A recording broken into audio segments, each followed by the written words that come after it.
నమస్తే అండి. నేను మీ డాక్టర్ రఘుతేజ. అయ్యప్ప ఇలాంటి దీక్షల వల్ల సైంటిఫిక్ బెనిఫిట్స్ ఏంటి? ఒకటి, ఎర్లీ మార్నింగ్ లేవడం అలవాటవుతుంది.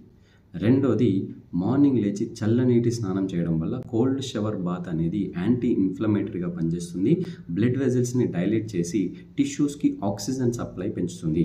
క్రానిక్ పెయిన్స్ని తగ్గిస్తుంది. మూడోది, ఒక పూజా విధానం అలవాటవుతుంది కాబట్టి తెలియకుండానే డిసిప్లిన్ పెరుగుతుంది. రీసైటింగ్ జపం వల్ల మైండ్ ఫుల్నెస్ పెరుగుతుంది. శ్లోకాలు చదవడం వల్ల బ్రెయిన్లోని రెటికులర్ యాక్టివేటింగ్ సిస్టమ్ యాక్టివేట్ అయ్యి నిద్ర బాగా పట్టేలా చేస్తుంది. గుడికి వెళ్ళి ప్రదక్షిణాలు వేయడం వల్ల వాకింగ్ అవుతుంది. తెలియకుండానే వెయిట్ లాస్ అయ్యే ఛాన్స్ ఎక్కువగా ఉంటుంది. ఒక్క పూటనే తింటాం కాబట్టి ఫుడ్ యొక్క వాల్యూ తెలుస్తుంది. ఇంటర్మిటెంట్ ఫాస్టింగ్ అవుతుంది. ఆటోఫేజీ అవుతుంది. దానివల్ల కొత్త సెల్స్ రిజువెనేట్ అవుతాయి.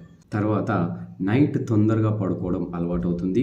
అడిక్షన్స్ నుంచి దూరంగా ఉంటాం. ప్రతి ఒక్కరిని అయ్యప్పలాగా భావిస్తాం కాబట్టి యాంగర్ మేనేజ్మెంట్లో హెల్ప్ అవుతుంది. స్వామి శరణం.